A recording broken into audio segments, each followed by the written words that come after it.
Hi, everyone. Welcome to another Dolphin Financial Radio Show with me, Dan Wendell, owner of Dolphin Financial Group. Today, we're going to be talking about the 4 phases of retirement spending. Now, I recently watched a TED Talk, and it was titled The 4 Phases of Retirement. I liked it, and I'm going to put a link up in a moment so you can go and watch that. And today, I want to talk about that talk and talk about the money involved in each phase of retirement. So it'll be an educational show and also a financial focus show, as we always do. And as we also always do, we're going to bring in Tony Shore. There he is. Tony, welcome to the show. We're going to be talking about a talk that I watched. Talking about a talk. Hey, hang on. Hey, turn down the Bay City Rollers. The show is about to begin. I don't know why I'm throwing out lines from So I Married an Axe Murderer, Mike Myers. Anyway, I just had to throw that in there. I don't know why. I noticed one thing, Dan. Today's show, you don't have the background. I like your photo, your nice wall hanging with the dolphins. It's fitting. It looks good. You look good, but usually you have some kind of background image that ties into the show. I'm getting lazy. No, I'm at the office today. That's right. You're at the office. And you're not at the home studio. I don't feel like setting up the green screen. So yeah, I got nothing witty. But the witty part is that we're going to talk about a talk. No, I did watch this YouTube video called The 4 Phases of Retirement. Yep. And I've got the link up here that everyone can go and watch. It's Dr. Riley Moynes, I guess his name is. Canadian. So right up your alley, Southern Canadian like you are. Yep. Close, Minnesota.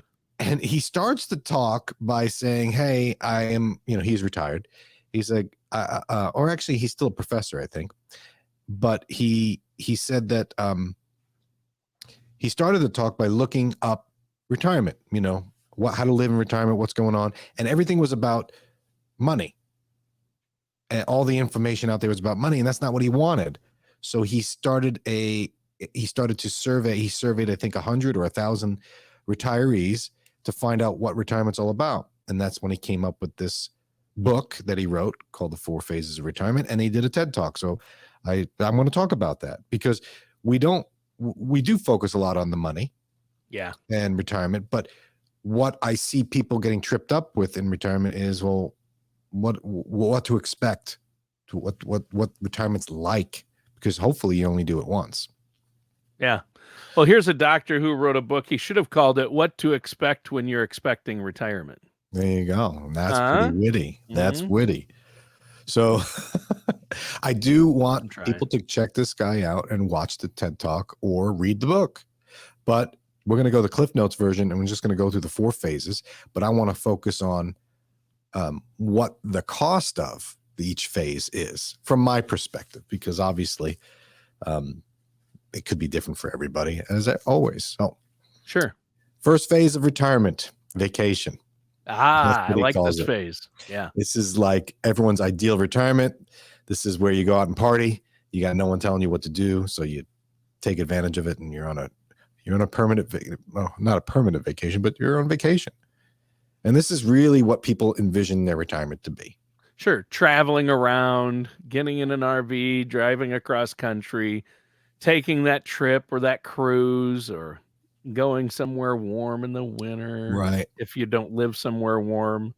Waking up when you want to wake up. Going golfing if you want. Not. Reading a book, doing nothing, right?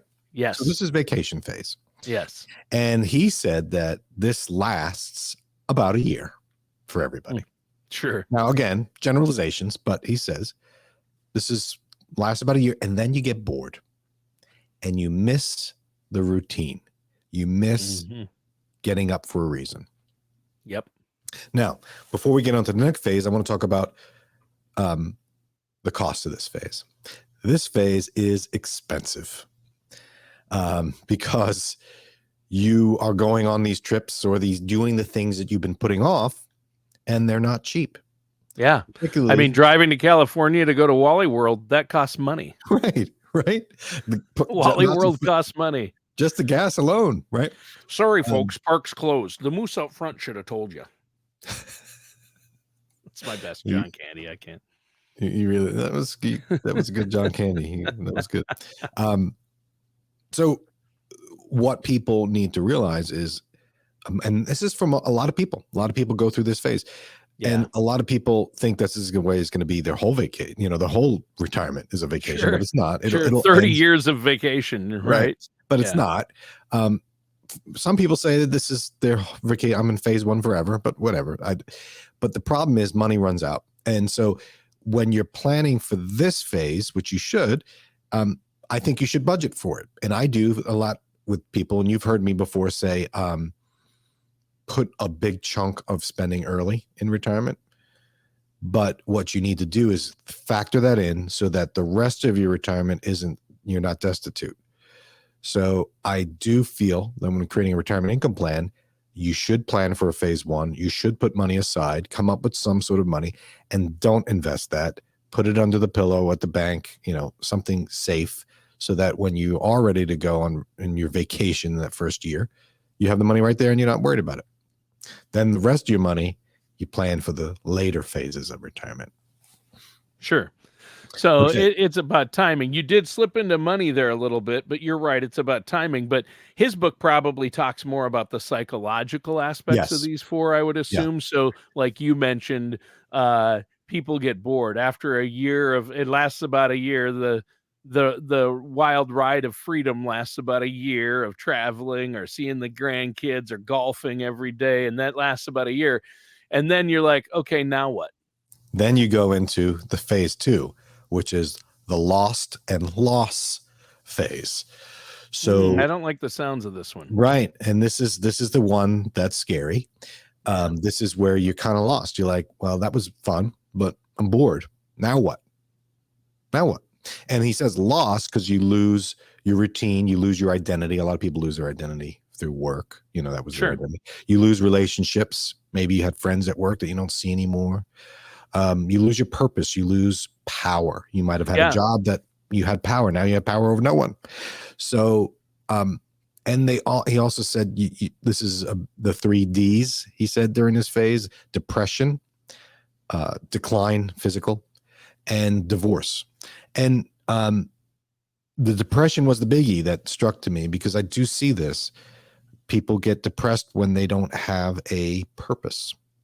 Yep. Right. Yep. And like you said, I think a key point here, I just want to go back to something you just said. When you're not a lot of people, their identity and who they are revolves around their job. Right. That's right. So everybody knows me. I'm Dr. Tony Shore, the DJ, the radio guy, the voiceover guy. And so when I stop that, then who am I? And I see that with a lot of folks. Right. And when you go on vacation, it's great. You love it. But you're eventually going to go back to work. Right. So in retirement, you go on your vacation. It's great. And then what? You don't go back to work. Yeah. And you're like, I don't want to go on vacation forever. Most people don't have the money to pull that off. But, so phase two, when it comes to money, I mean, this is definitely the psychological thing, is you got to avoid depression. But when it comes to money, this is the cheapest phase, because you're like, well, now what? Yeah. And sometimes you're slowing down a little bit and spending less. All the money in the world doesn't help you in this phase, because what's your purpose? What do you want to do? Having money helps. Like, okay, I can do certain things that require money, but usually it's not about money. It's about, well, where am I going? What's my direction? What's my goal? And but sometimes you actually make money in this phase because people go back to work. Yeah. And retirement's over. Yeah. They do or they volunteer. I mean, there are things you can do there are solutions to this phase. There are solutions. We'll get to those. Okay. But this phase is hopefully short, but sometimes it's really long. Sure. If you can't get out of it. And this is the phase that should scare people. And that's what it's meant to do. He talks about it because but just know what's going to happen. Mm-hmm. And so this way you have prepared. So ultimately you get out of this phase, and hopefully, and probably didn't spend much money to do so. And now you go into phase 3, which is what he calls the trial and error phase. This is where you try different things to figure out what it will take to get you to get up in the morning. because that's really the goal. Why are you getting out of bed? All right, I want, Yeah. Right now, for me, it's just this radio show, Dan. right, It's there you just, go. So we retire the show. yeah. What's gonna get you out of bed? So you got to try new things. Yeah. You got to see what you like. Maybe you want to try a new hobby. Maybe you want to grow a garden. Maybe you want to go volunteer. Maybe whatever it is, you got to try stuff. And so the goal is to find something to get back in a routine, to get back all the things that you lost and not necessarily get paid for it. Now, some people go back to work. That's right. And they happen to get paid for it. Right. But for most people, they try different things, different activities. I'm going to try kayaking. I'm going to try biking. I'm going to try reading. I'm going to try playing poker or mahjong, whatever it is. This is your chance to trial and error. This is phase 3. And hopefully this isn't too long, but this can be expensive too. So let's talk about the money side of this. This could become expensive again, depending on your hobbies. Sure. If you decide maybe I'll pick up being a professional poker player, maybe I'll do that. You could lose a lot of money. Maybe I want to, lie. Right. Maybe I want to go mountain climbing. That could be expensive, especially if you have medical bills, right? Right. But it doesn't have to be expensive. It doesn't have to be. So again, it really depends on what you're trying. But this phase, if you're going to try things out, you could be spending some money here. But the goal, again, is to get out of this phase into the last phase of the book, of his 4 phases. And that is Reinvent Rewire. So you've gone through the vacation phase. You've got it all out of your system. And then you have that depression. What am I going to do? You try a bunch of things in the trial and error, and then you finally find something that you really enjoy.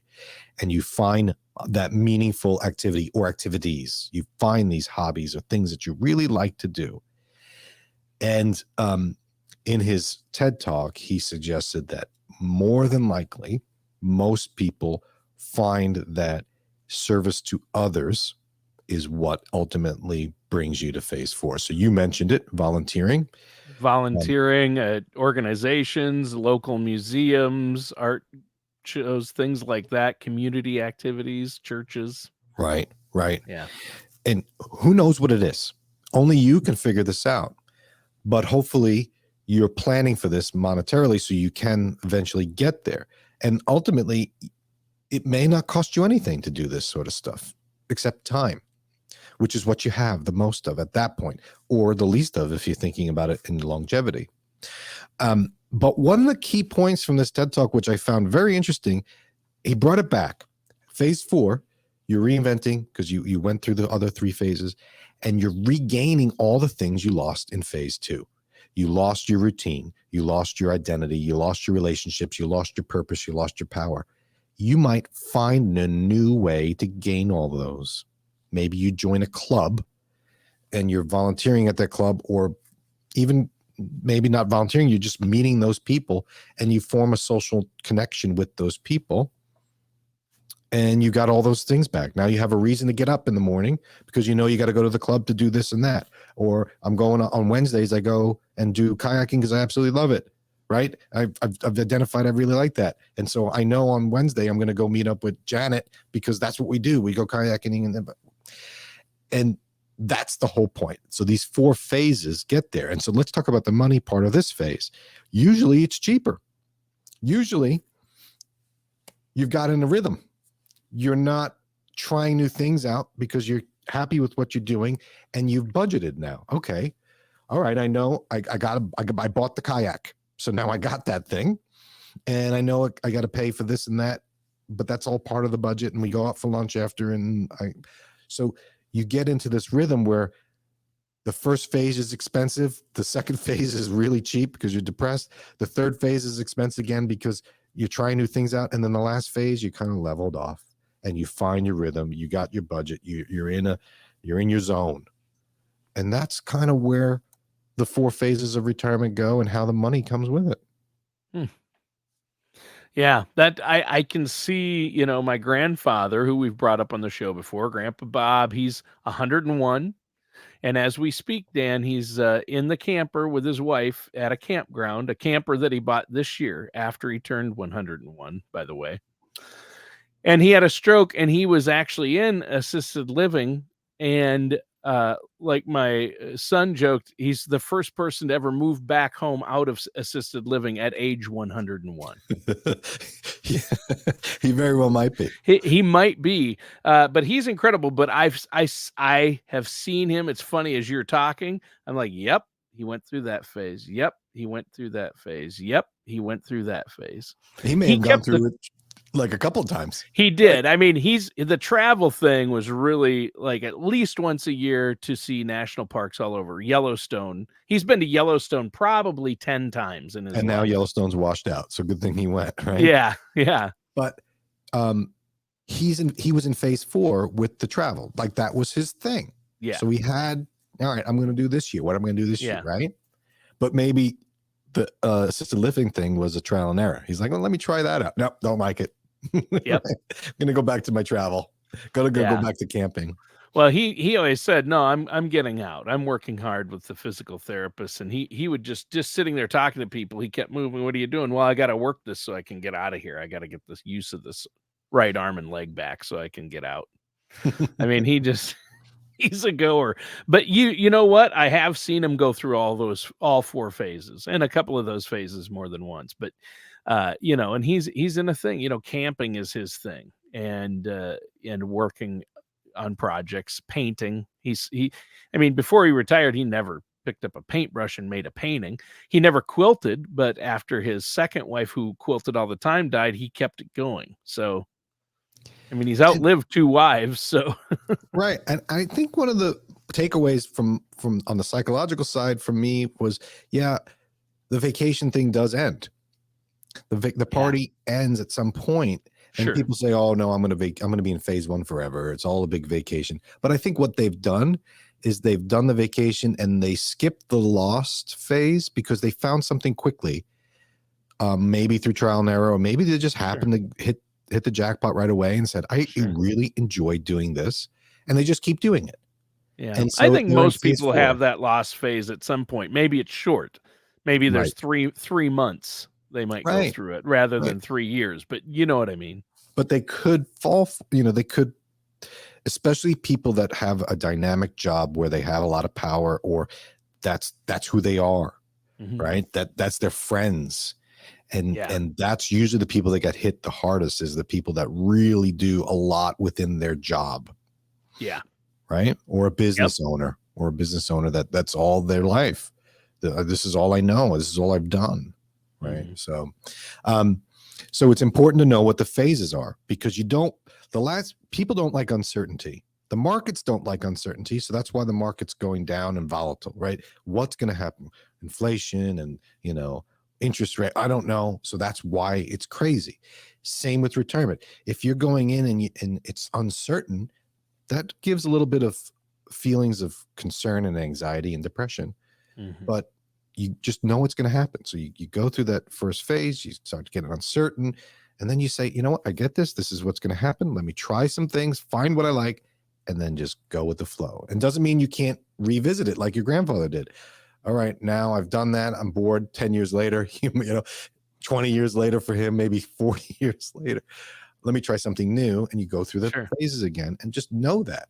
And know that there might be some blips in there that the money is going to be going out a little bit faster because you're trying some new things that might cost you some to try, So, but once you know what the phases are and that they're going to exist, then you can plan the financial costs associated with it. And that's all it is. Just plan for it. So I think it's important that people understand that you're not the first to retire. It's all new to you, but learn from what this guy had to say. Read the book, understand these phases and be ready for them. Or watch the TED Talk. Watch the TED Talk. Let me put it back up. So there's the YouTube. Just YouTube, Google search the 4 phases of retirement. You're in a different 4 phase of retirement. You're in the 5th phase, which is pre-retirement, right? So that's where we are. Pre-retirement. Yeah. That's it. I'm glad that you related this to your grandfather, because I often think about him and like, man, planning for him must have been really tough if from a traditional sense. Okay, here's what I got, here's what I need. 40 years later, he's still kicking, and Yeah. it's just, but sometimes it's good to just go with the flow, like he did, I'm sure. Yeah, the Social Security and the fixed index annuities, those folks, insurance companies that provided those types of products to him, they lost a lot of money. Yeah, the Social Security office is losing out on him, right? They make up for the other people, but you know what I mean. Yeah, That's a bad yeah, bet. he's They're still losing that bet. yeah, he's been collecting Social Security checks for a long time. Right. When you're born in the 20s, your life expectancy was not 101. We'll just say that. Yeah, that's right? true. Yeah. He was born before Social Security existed.